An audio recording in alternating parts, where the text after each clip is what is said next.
The point here being that Hermione is still defending Lockhart, which You know that, given Lockhart's history, he's super threatened by Harry. As far as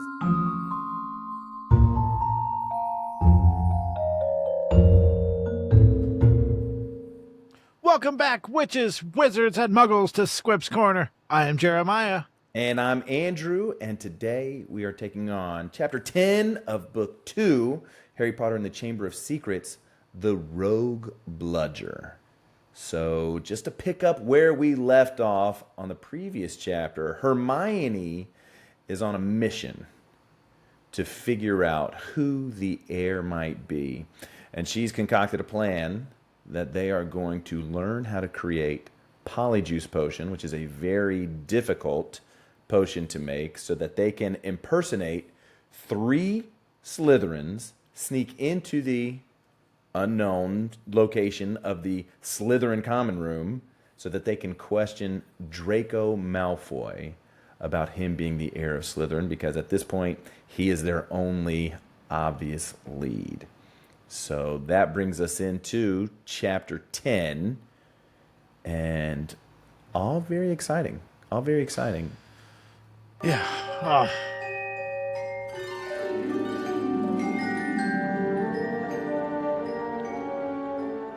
Jumping right into that 7-word summary. So I just now typed up my 7-word summary because I forgot. So it might not be that good, but it kind of fits. So Gilderoy. Just sit down, man. Just sit down, man.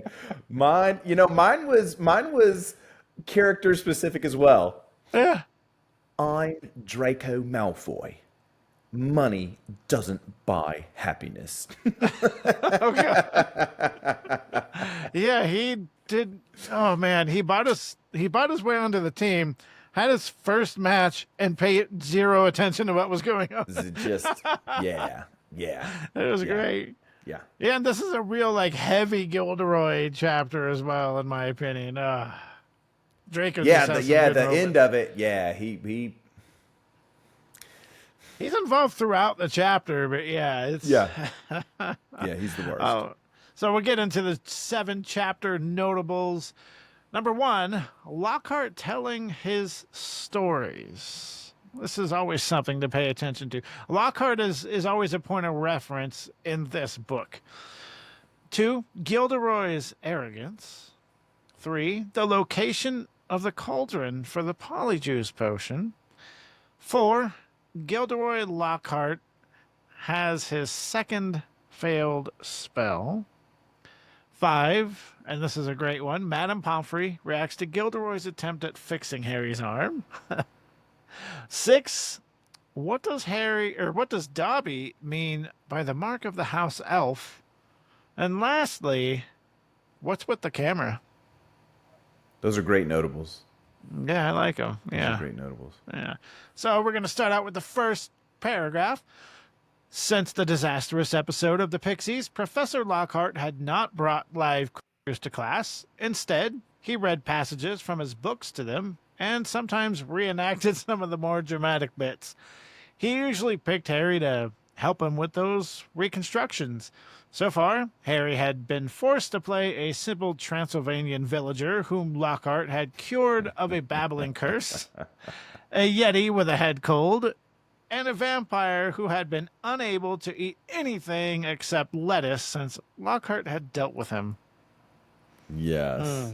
So remember at the end of last class, the end of last chapter, Hermione says that we've got to get the book Most Potent Potables. Most Potent Potions. Sorry. Most Potent Potables is in the Saturday Night Live skit Celebrity Jeopardy. It's always on there. So they've got to get Most Potent Potions, which is in the restricted area.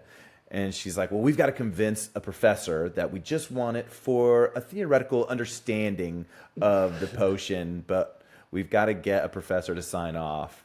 They're like, gotta find that thick person. Yeah, you gotta be super thick. So in this, Lockhart keeps asking Harry to help him reenact.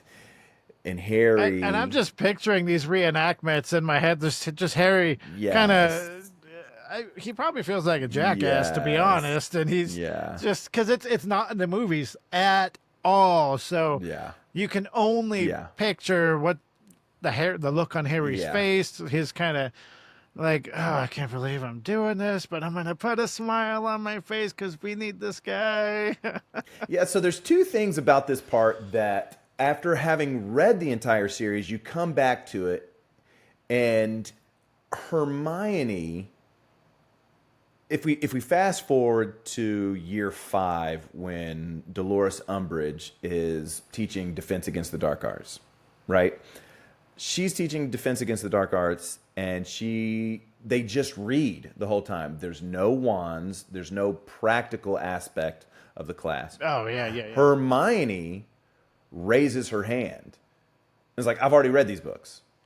What are we doing here? I don't need to read these books. Don't we need to practice Defense Against the Dark Arts? Because Hermione last year, they had to go down into underneath the school in order to prevent Voldemort from getting, or Snape, they thought Snape getting the stone. So she knows that Voldemort's a real threat. So the fact that year 2 Hermione, I think, still would have been like, what are we doing here? We're just reading the whole time? Well, she's infatuated with She's Gilderoy. infatuated, which brings me to point number 2. Yeah. Ron, at the end of this book, or at the end of this chapter, is like, Gilderoy is such a loser. He's a terrible wizard. And Yeah, I even, brought that up at the end. and Yeah, even, yeah. I had even to, I still, had to. Hermione's like, no, he's a great wizard. Like, you were there with the Pixies. And now, Well, that's why I think that that lore, that fan theory, I think that's true. I think read- it has to be. It she has to read the be. books. I like it. It's a good theory. Way out of character for her. So Lockhart is making Harry reenact things from his autobiographies, his adventures. And this is chapter notable number 2, because one of the days that Harry was reenacting Lockhart's Number one. escapades. Oh, number 1. Yeah. Okay. Number 1. With the werewolf. And there's some inconsistencies with this and the next book, book number 3, which we're going to point out, in just a second, because we meet a werewolf in book 3. So, a few things to note here. Lockhart, when he talks about number 1, Lockhart talks about him hand-to-hand grappling with this werewolf.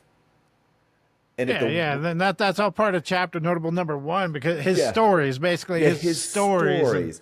So we move on to chapter notable number 2. Yeah, so in his published works, he basically says he's in hand-to-hand combat with a werewolf, and while he's struggling with this werewolf, he gets his wand, points it at him, and he performs what he calls the Amorphous Charm.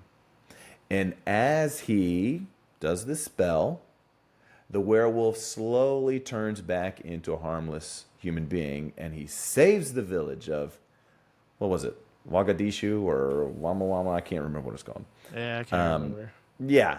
So he's cured this thing from what he's calling it. So, keyword right there. Yeah. Yeah. So the spell, let's back up. He's saying, or what the lore here is, that humans are bitten by a werewolf and they're infected.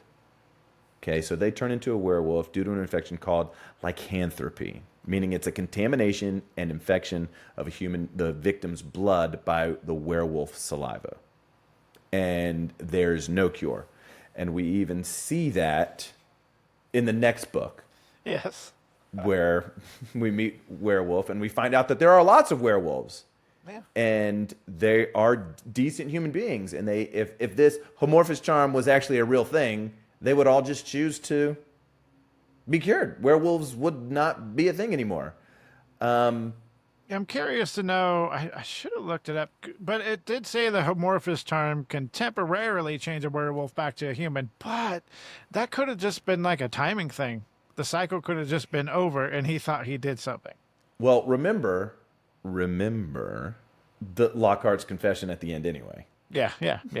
So it wasn't even Lockhart. That's why I brought that up. Yeah. Yeah. Oh, Lockhart. So, all this aside, all of this reenacting with Lockhart is basically so that the three of them could get on his good side.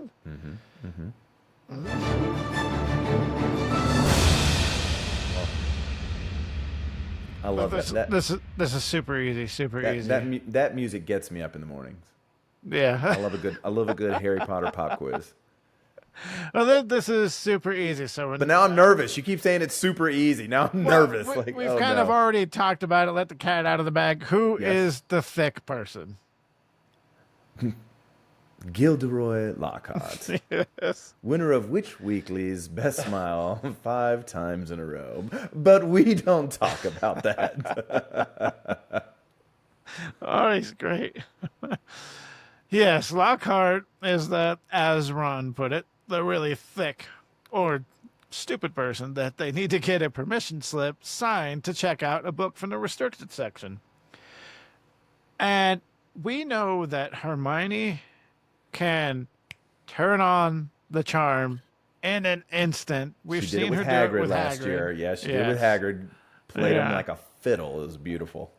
Oh, and she played this guy like a fiddle too, I guess. I mean, I'm trying to think of something more insulting because he was anybody can play him like a fiddle, really.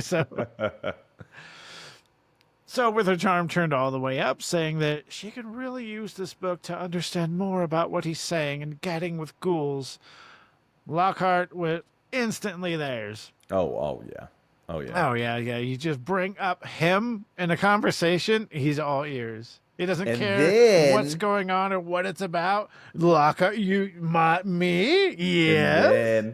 And then what does he say? He goes, "Oh God!" Well, of course, for the year's best student, the year's brightest student, Hermione was, as they say in Disney's Bambi, Twitter-pated. She was on cloud 9, getting a compliment from Gilderoy Lockhart. Hey, with this, he turns right around and he tells Harry, I used to be a seeker too. And then he offered to give him some private lessons because he likes to, quote, help less abled players. That guy. And it just feeds right back into that chapter notable number 2. What a backhanded compliment. They talk about the people that have to put others down to make themselves feel better. Yeah. That given Lockhart's history, he's super threatened by Harry as far as like a hierarchy. It's he is like, oh man, I wanted to be the big dog. There's also absolutely no proof that he did play Quidditch. So that's true. Yeah. Less you have to able assume Gilderoy went to Hogwarts. Yeah. Everybody knows him. They know who he is. And he's seems like you have to go to Hogwarts to be a teacher there. That seems to be like an unsaid prerequisite. Yeah, I could see that. Yeah. I could see that. So they get the book, right? They go to the library, they get the book, and it's so funny because the library, Madam Pence, wants to take the signed form, right? Lockhart signs the form, and Ron's like, he didn't even look at what he was signing. He didn't sign anything. Hermione doesn't want to give the form up to her, so she takes it. She's checking. She's like, is this counterfeit? Anyway, so they get the book, and then they go to, and this is chapter notable number 3, they decide that they're going to go to the girls' lavatory where Moaning Myrtle's hanging out because nobody goes in here, which is a huge, huge, huge loophole for me for this book. Just a huge loophole. Well, where is the entrance to the Chamber of Secrets? I know where, yeah. It's in Moaning Myrtle's bathroom. Yeah, but they don't know. But Moaning Myrtle does know. Yeah, but at Hogwarts, you don't tell anybody anything. You just let them figure it out. Secrets don't run rampant. So not only, Yes. I mean, it's just like, so you're telling me the same place that a possessed first year is roaming in and out while Moaning Myrtle is in there, there's also a potion brewing for a month, and none of these three groups, entities, ever cross paths. Come on. Come on. Yeah, Okay, yeah. back to your regularly scheduled program. Which is why I would love for her to go back and just clear these little things up. Clear these little things up. So Maybe they will in the movies. maybe they will. Here's a very cool thing about the HBO In the series. series, I mean, yeah. Here's one thing that I like. So if you look, there have been several more castings. The casting There for have been, and I wanted to hop on and do an episode, but they just came out like There's a lot. suddenly and without Yeah, warning yeah. too. And Did you see Draco Malfoy? I did, yes. He looks fantastic. Somebody pointed out that why do all of these people look like models? I mean, the photography could be filtered. You never know. You never know. Yeah. Just Like, in case you're why wondering out why there, is everybody Jeremiah and I, good-looking? Yeah, Jeremiah and I, we are unfiltered. Oh yeah. You were getting us. This is no makeup, no filter. Raw. We But don't need here's that crap. something. Here's something that I think is cool. Here's something I don't think. I think to make it more layered, to make it more real. So in the books, we don't meet Cornelius Fudge in the first book. Okay, he's not a thing in the first book. He's not a thing until the third book. I was gonna say I don't even think we made Yeah, him he's in not a this thing book. until the third book. But there's a whole thing as we go with Cornelius Fudge Yeah. and the ministry that I'm Cornelius- so upset that was Cornelius taken Fudge has been cast, and he is in an episode. So he's in the first episode. out.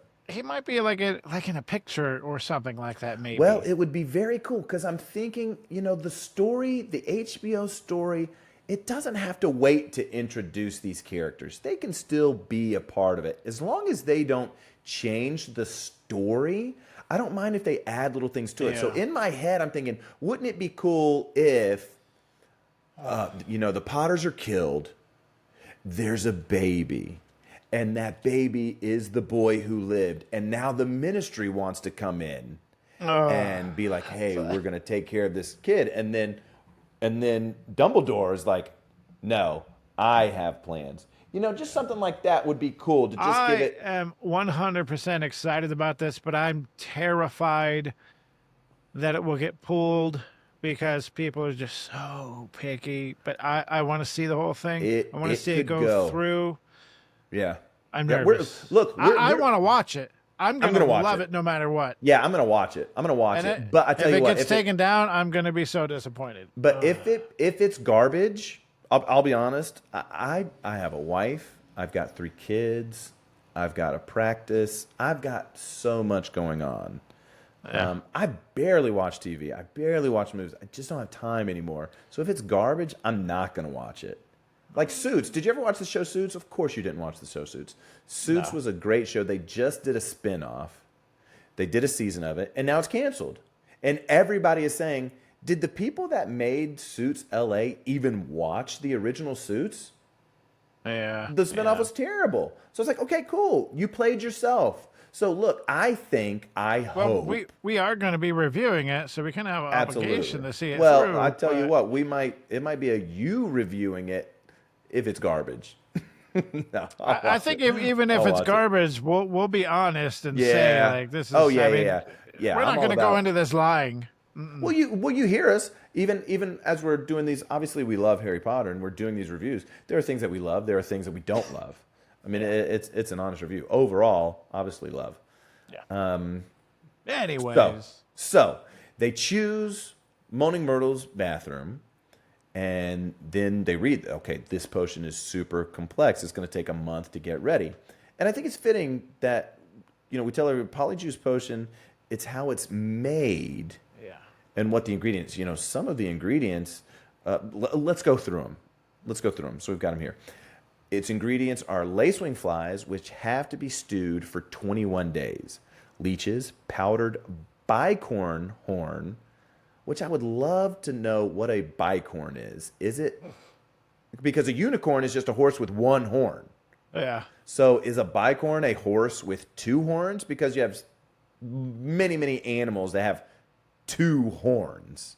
Yeah, we weren't introduced to a whole lot. Yeah. So, but I like how she just throws this out there like, oh, there's a magical creature called a bicorn. Cool, I get it. I'm down with that. Knotgrass, fluxweed, which has to be picked at the full moon, shredded boomslang skin, and a bit of the person one wants to turn into. And I love it when Hermione's reading this. She goes, and a bit of the person that you want to turn into. And then Ron goes, excuse me? Excuse me? I'm not drinking anything with a toenail. He's like, you have, I mean, cool. Lace wings, cool. Leech is cool. A bit of the person you want to turn into. Excuse me? Oh, man. So with getting all of the ingredients, some of which you can get out of the student storeroom, others are going to be a little more tricky. Also, waiting for the full moon, the 21-day stewing, it's going to take a long time. So to make it is actually a bit more complicated, and the time has to be precise. And if you get it wrong, it's not going to work, which is going to put it off. And obviously, it takes a month. Yeah.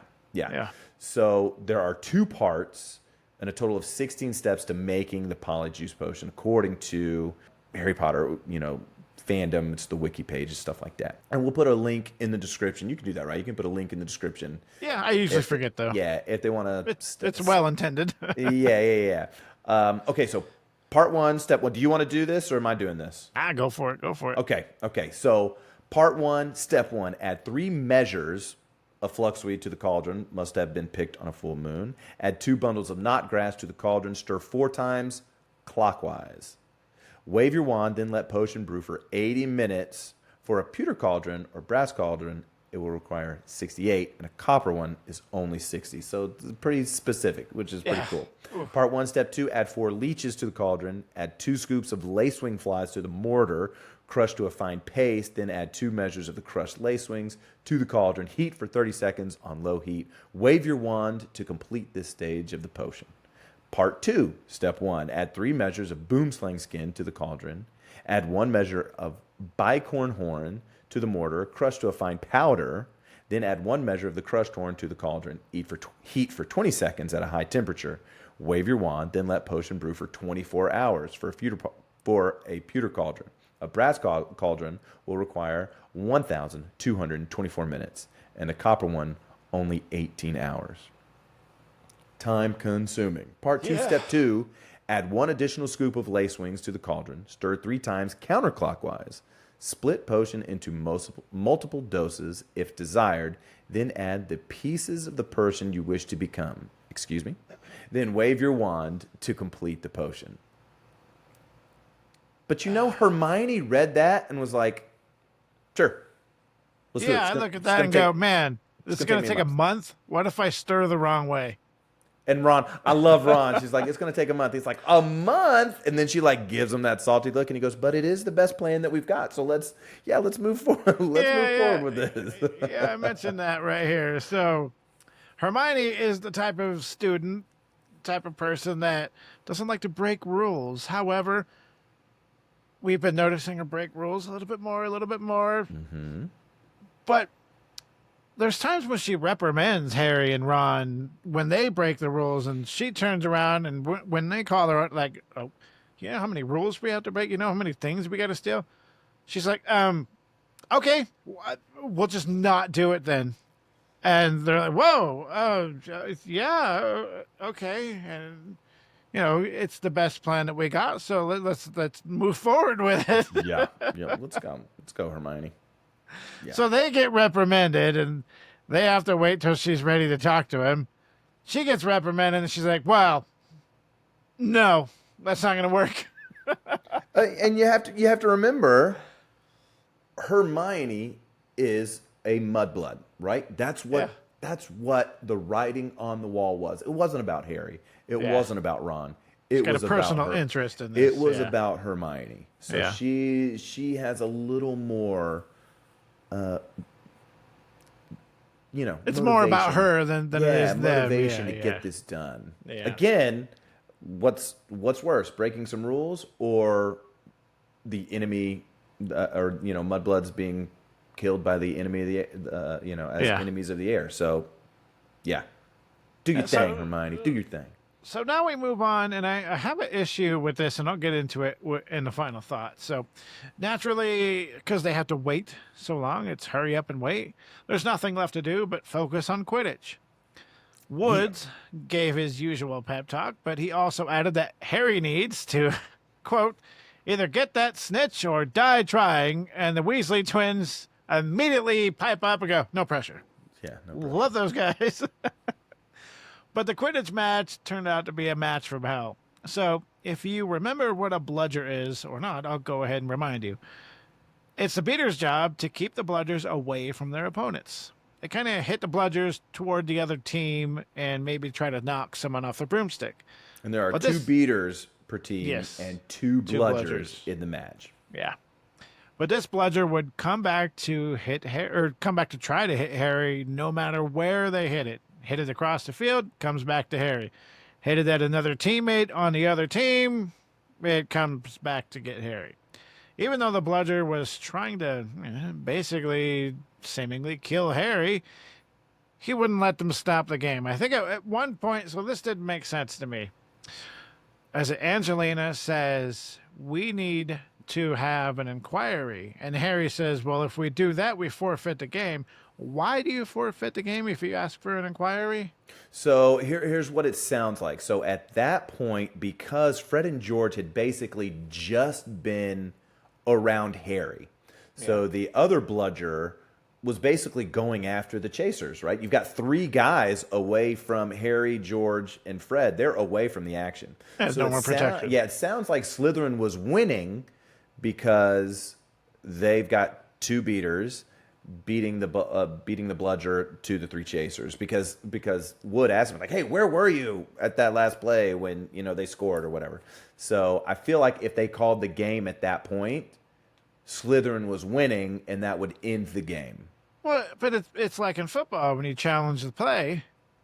Wouldn't this kind of be the same thing? Like everything would kind of stop. They would kind of inspect what's going on, fix the problem or not fix the problem, then move on.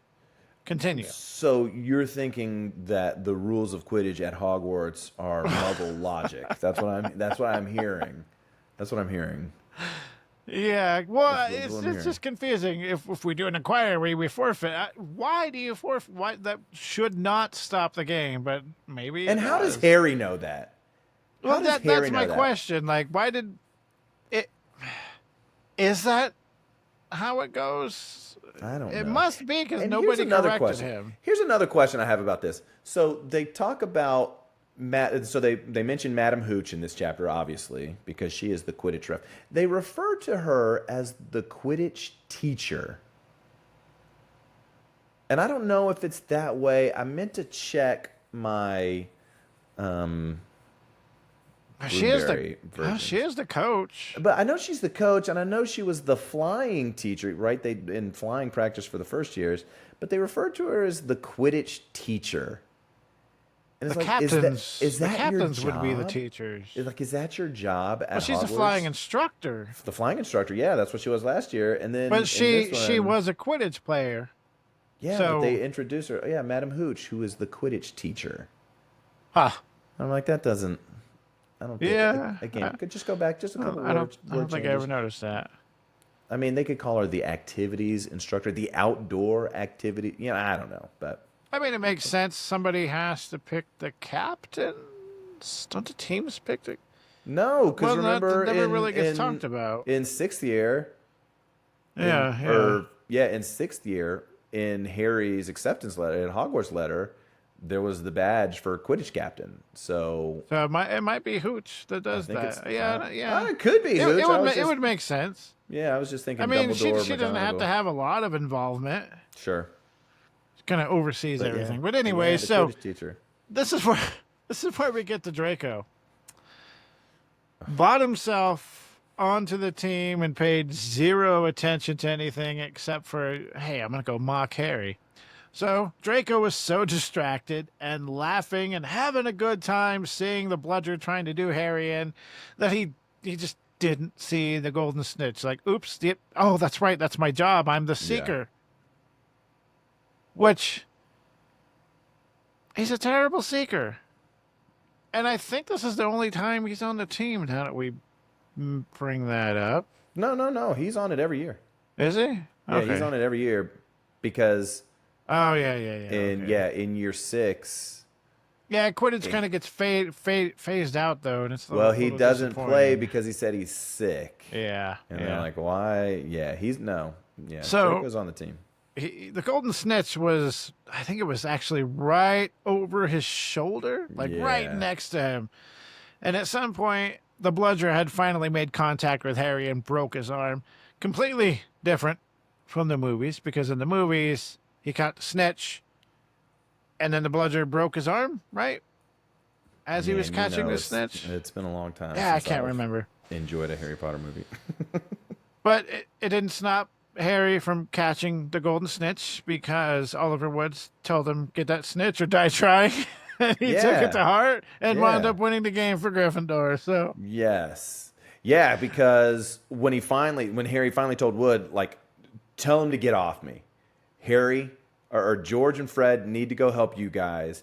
I can fly fast enough, I can stay away from the bludger. So when he goes around and he hears Draco laughing, it fits Harry, though. No, I'm gonna say it. Everyone has said this before.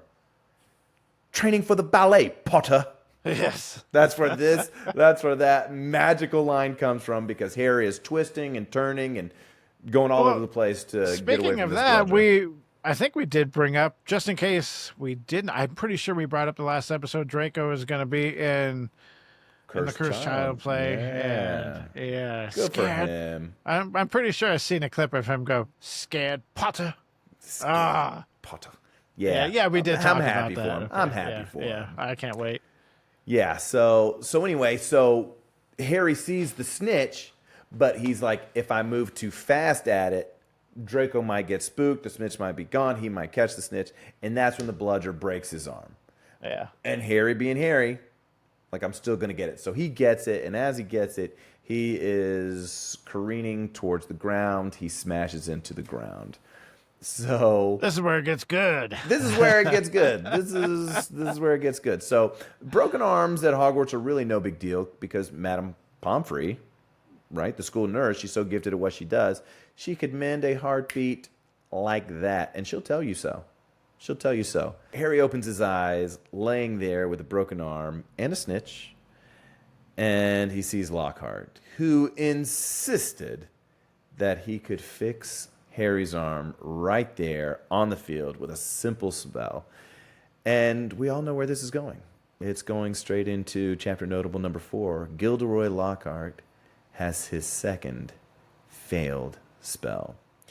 Though the spell that's used to heal broken bones, Brachium Emendo, which is supposed to heal or mend, as the Latin would suggest, broken bones. Except Lockhart he always seems to look as if he's just made up the spell on the spot. They either don't work or they don't work properly. This time is no different. It's the Episcopixie all over again. Yeah.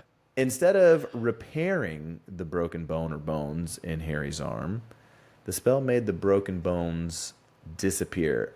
All of the bones in his arm went bye-bye. And so he's laying here with just like a Gumby arm. If you're not old enough to remember Gumby, you can Google it. Yeah, but Gumby was great. It sounds just how Gumby. If there's no arm, if there's no bones there, then yeah. Chapter notable number 4, a second failed spell. And, when we get towards the end of the book, we're going to have a guest on to talk about Gilderoy Lockhart, but I think we need to wait until the end of the book, because it's such a good theory. So good. And it sounds 100% spot on. It sounds so spot on that I wish JK would come out and be like, yeah. That's it. Yeah. Yeah. Because who knows your movies besides the author, who knows your movies better? The fans. The like you and I, the ones that pay attention and look deep, and Yes. yeah, you should listen to the fans and take notes from the fans because they're only trying to add to the franchise, and it's the universe is so great. So when Harry is eventually brought to the hospital wing, Madame Pomfrey is extremely upset that he wasn't brought right away.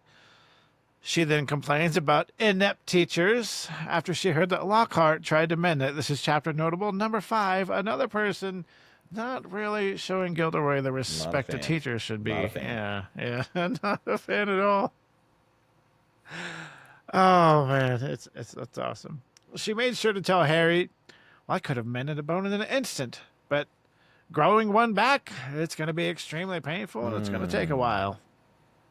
And much like other spells and potions, it won't happen immediately. It would take at least overnight, which that's still Seems still great. rather fast growing a Seems bone. great. Yeah. Yeah, seems great. What did she say? He had like 60 or 32 bones to grow back? That feels like a movie thing. No, it was said in the book. Was it in the book? Yeah. In the arm? If all of the arms... Well, there's the arm, the fingers, the knuckles, like everything from the elbow down was just gumbied. Yeah, because you really only have 3 bones in the arm and forearm. But then, yeah, it's the carpals, 7 of them bad boys, and then the metacarpals. Oh, that's right. Yeah, you know all this stuff. Phalanges. Yeah, you got a lot in there. Yeah, I tried to do anatomy and was like, I can't remember any of this stuff. 8 carpals. 7, 8 or 9. Well, But anyways, the potion that Harry had to drink to grow the bones back in his arm was called Skelligrow. It's 2 different words that hyphenated.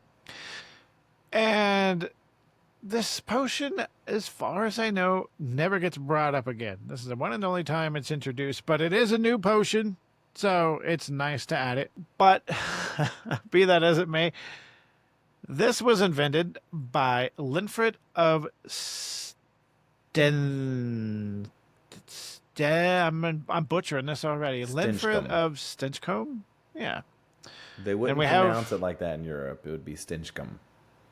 Yeah, well, so one of us is wrong, so I don't know. In my upcoming play, Anything Goes, I played Lord Evelyn Oakley. So I had to brush up on how I pronounce my English words. Wait, really? Oh, yeah, I have to do the whole play in a British accent. Oh, awesome. Yeah, it's terrible. I hate it. Yeah. Don't act like Harry Potter. Be your own character, but be like Harry Potter. I just run out. Expecto Patronum. Okay. All right. Hear me out. I'm it. hearing you. Do it. Just do it. Just do it. Everybody will laugh. It will not ruin the play at all. Just do it, man. Yes. Anyways, we got some more ingredients. So for the Skelligrow, we have 1 Chinese chomping cabbage, 3 puffer fish, 5 scarab beetles. Although depending on where you look, the ingredients differ. It's described as smoky, tasting vile, and burning all the way down. Which seems to be a common theme for some of these potions. They burn. They burn on the way down. Yeah, and I think as of right now, this is the most foulest sounding potion that someone has had to drink. Yes. Yeah. So I got a question. Though in the book, in the same chapter, when they're reading and talking about the pictures of the Polyjuice Potion, that looks to be pretty devastating. Yeah. Yes. So we've talked about this a couple times. So remember my theory of why the girls swoon over Lockhart and the boys kind of roll their eyes? Yes. So if the listeners It's a great theory, by the way. Yeah, if the listeners don't quite remember, the theory is that Lockhart's books are charmed with a spell to have the reader like him, which is why the girls are swooning, and I don't think the guys are opening up the books. I think the guys are reading it, yeah. So What do you think about this theory now as we keep progressing? So there's one loophole in the theory. The only loophole in the theory, which I think could be easily explained away, now that the books are mandatory textbooks, I would assume that all of the students have opened them and have read excerpts from them. But Yeah. it's almost like they're doing it under duress, right? They wouldn't do it if Lockhart wasn't making them do it. So you know how, like in real life, if you sign a contract under duress, the contract is null and void. Yeah. So it's almost like, yeah, if you buy the book, if you want to read the book, and you open the book and you read the book, Yeah, the spell exactly, is yeah. on it. But if you're reading it and you're reading it like, I don't want to read this, they're making me read this, maybe the spell doesn't work. So I that's was gonna say, yeah, that could be a loophole for the spell. Like it just won't work on It's like, no, I'm absolutely not reading everybody. this Yeah. because I want to. I'm reading Yeah. it against my will, and so Yeah. it doesn't work like that. But yeah. So, with everything going on with Lockhart, and now he had that failed spell. Harry Potter is in the hospital wing getting his bones grown back. Ron was visibly mad and asked Hermione if she still thought Professor Lockhart was the man she thought he was. And you brought this up before we started the chapter review. And she says something like, well, everybody makes mistakes. That doesn't make them a bad wizard or person. The point here being that Hermione is still defending Lockhart, which she, I believe, if she was in her right mind, would not be doing, because this is out of character for Hermione to be defending somebody who is visibly stupid. Well, and to this point in the school year, from what we've read, they have not seen him perform magic successfully. Yeah, and he has not So, backed up anything he's talked about either. Yeah. So Yeah. there could be, instances that we don't know about, and we're just getting the parts. But thus far, as readers, we have not seen Lockhart perform magic successfully. No, and Hermione's a person who can easily see through someone like him, which Yeah. furthers the theory about Lockhart, Yeah. So obviously the whole team proudly come. They visit Harry. They made sure to bring plenty of candy. Good idea. Filch wasn't in the hospital wing because they were covered in mud. They were soaked in mud, and because previously, last chapter, he was giving kids detention for being too happy. Right?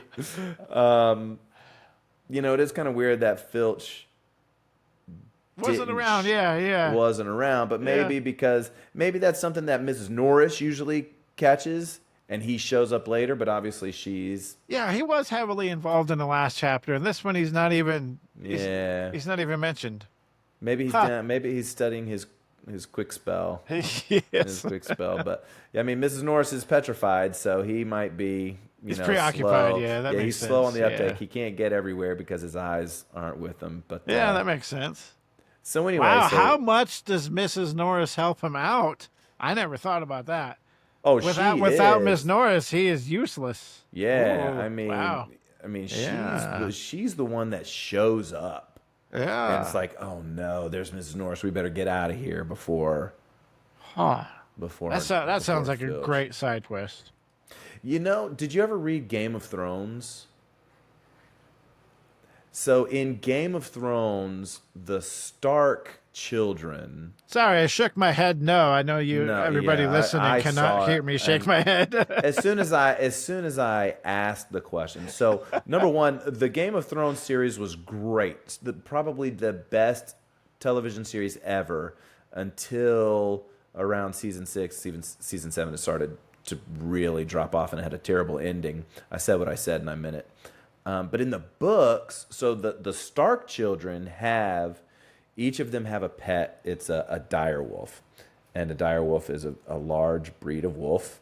And in the books, they have almost a mental connection with their wolf. So like Jon Snow is a big character in the books, and his dire wolf Ghost, who is all white with red eyes, he would send Wolf out he would send Ghost out, and he could see what Ghost was seeing, and they could like know if John got hurt. Ghost didn't have to be there, but he would know, and he would come back. It was really cool in the books, and they didn't really point that out in the show, unfortunately. So it's almost like, Mrs. Norris will show up someplace, and the kids automatically know, like, oh no, because she's not going to get Filch in every situation. Well, if Miss Norris shows up, it's too late. You're in trouble. You're toast. Yeah. So anyway, back to the hospital ring. Hermione and Ron, the entire Quidditch team, weren't the only visitors that they had, that Harry had in there. So everybody goes to bed. Madame Pomfrey's like, get out, get out, get out. He's got to sleep. And then... Yeah, she always lets people in and then gets annoyed very quickly that they're there. Yeah. Like, why are these people visiting their sick and afflicted friends and family members? It's so frustrating. It reminds me of me. Like, oh, this person's going to come over. Okay, cool. They come over. I come home. A couple of minutes later, I'm like, why are they... I'm thinking to myself, why are they still here? You can leave now. Yeah. And I go lay down in my bed, and my girlfriend's like, "What? Yeah. Why aren't you visiting?" So I'm done. I said hi. I talked a little bit. I'm done. I'm done. Yeah. You're being rude. Yeah, it's okay. I'm done. Call it what you will. Call it whatever you want to, but I need them gone. Yes.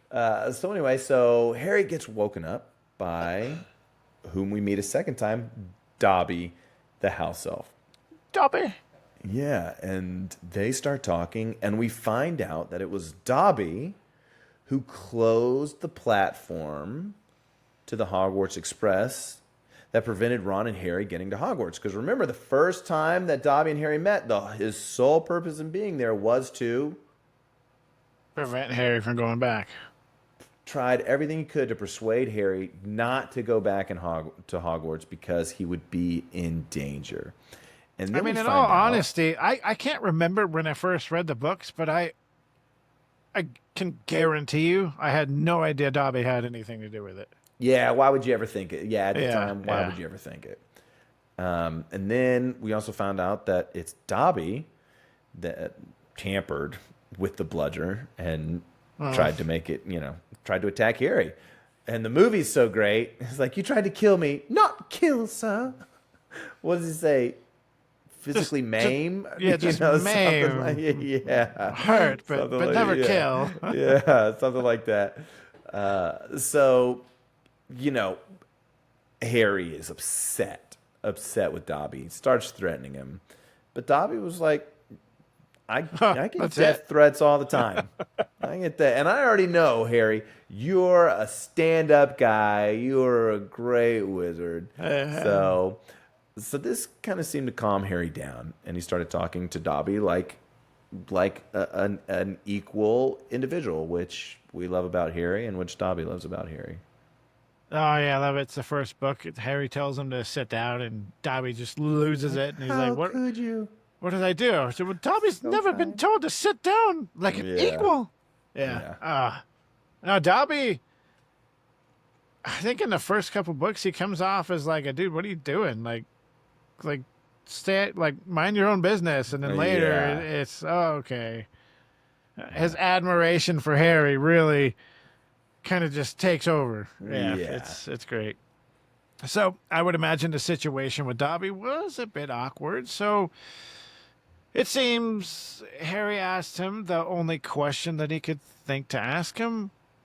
Remember, we described Dobby as wearing a pillowcase as clothes? Not clothes, but a pillowcase. Just cover, Yeah. Well, you can kind of see if you're watching this right there. Hello, Dobby. Yeah, except his pillowcase does not look clean and put together like that. It is disgusting. Like you would never washed it ever since you're a baby. Harry asked him why he wears it, and here's where we get chapter notable number 6. And it's here we find out that it is the mark of a house elf. House elves are enslaved to one family, and they can only be free if they are presented with clothes. So Dobby, he tells Harry that, they're real careful on what they give him, not even giving him a sock to fold or anything like that. And we kind of glossed over the whole Dobby tampering with the Bludger attack on Harry. Dobby was just trying to, like you said, sort of injure Harry so that he can get Yeah. sent back home or want to go back home. And I thought, why would Harry getting injured? Why would they send him home? Like I immediately, like, why would he go home? You know, First of Dobby. all, Harry would refuse to go home because could you Yeah. imagine the Dursleys tending to his Yeah. arm? Yeah, To like his I'm gonna get needs? better. Yeah. You know, Yeah. it's Dobby. Dobby is. I feel like he's just flying by the seat of his pants, right? Yeah. Oh, if I just He's block, scared. He's nervous. Yeah. if I can make it so that he can't get to the train, well, now he can't get to Hogwarts. Well, now if I injure him, maybe I'll get sent on. You know, he's trying the best he can. Yeah, I get it. Yeah. I trying mean, to want get- to leave, that makes more sense. But Yeah. want to go home? I don't see that. You know, but it's interesting. Dobby goes on to explain, you know, he's talking about the mark of the house elf, and, you know, they don't have clothes. But before the Dark Lord was taken down, so when Voldemort was in power, that house elves were treated even worse than they are now. And then he basically starts begging Harry, please go home. I'm telling you, there is something bad is going to happen, and you're going to be involved in it. And Harry tells Dobby, look, if there's trouble, then he needs to be here. He needs to protect Hermione. He needs to protect Muggles or Mudbloods, you know, those that are Muggle-born. So you can almost see the admiration that Dobby has for Harry. Yes, Like yes. he's going to risk himself to help his friend, to help Hermione. And Dobby mentioned that history is to repeat itself now that the Chamber of Secrets had been opened again. And then when he does that, a few things happen. So you hear this noise, and Dobby disappears. Dumbledore, a couple of professors, they come in, Madame Pomfrey. They bring in somebody, and they're, you know, whispering, they're muttering, oh, you know, well, it's, you know, another attack. Oh, he was sneaking grapes. I think he was getting grapes. He was trying to sneak grapes up here to see Harry. And that just Yeah, it like- kills you reading that. Oh, man. And it's like, A- okay, and well. and you know how Harry kind of treats Colin, like, "Hey, quit taking pictures, leave me alone." Yeah, And stop it. Leave me alone. Which I he get. still wanted to which I come up get, and yeah. check on him, and Yeah. man, And then, you know, she says, well, it's a good thing that Dumbledore was going downstairs to get some hot chocolate. Otherwise, who knows what would happen. Obviously, we see Colin Creevey being brought in by Dumbledore, McGonagall, and Madame Pomfrey. And he was petrified. And he was holding in his petrified hands, his camera was in front of his face, which is chapter notable number 7. Let's talk about the camera. So Colin, we know Colin always has his camera. He's documenting the magical world. He's obviously Muggle-born as well. yeah. And so, There's a reoccurring theme: water on the floor, camera. yeah. There's just different little things there. And so they open the back of the camera to, you know, check the film. Like maybe he caught a picture or whatever the monster is. And so as they open it up, there's steam and there's kind of this smell of burnt film, burnt plastic. And then they ask Dumbledore, what does it mean? He goes, well, this means that Hogwarts isn't safe because the Chamber of Secrets has been opened again. So, You're like, ooh. without giving away anything, because I have Oh, an I'll give it away. idea. I have I'll an give it away. idea of why the film disappeared, but maybe you're thinking of something. Why do you think the film disappeared? And if it's going to give something away, then we're both thinking the same thing, and we could just move on. Well, I mean, look, everybody listening right now has read or watched the show. If you don't want spoilers, turn it off. We'll see you next time. Well, we love you very much. On that note, I was looking at our analytics, and people our age are watching. There is nobody below their 30s watching, so it's safe to say everybody knows. Everybody's everything. watching, Yeah. right? So we know that it is the gaze of the basilisk that destroys, that kills.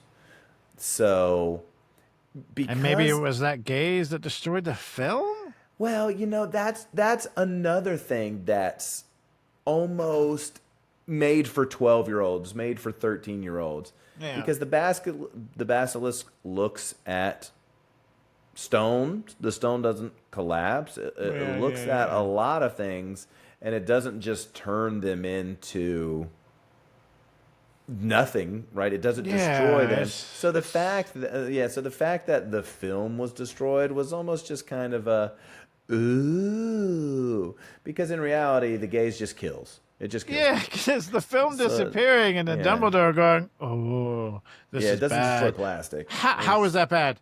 How? Ooh, the film disappeared. Ooh, okay, what does that mean? yeah, Like, yeah, that's where I was like, uh, uh, uh. yeah.